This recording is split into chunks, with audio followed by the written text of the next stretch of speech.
Naman po ang smoke purifier po namin. Ganito naman po namin i-maintenance to. Una po, tanggalin po natin yung mga screw na nakakabit po sa gilid niya.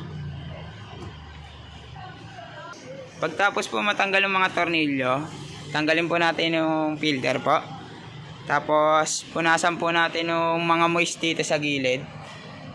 Nagkakaroon po kasi ng moist yan eh. Tapos pupunasan nyo lang po.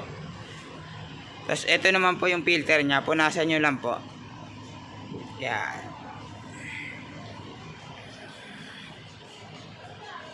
Pati po yung takip ng smoke purifier, punasan nyo din po.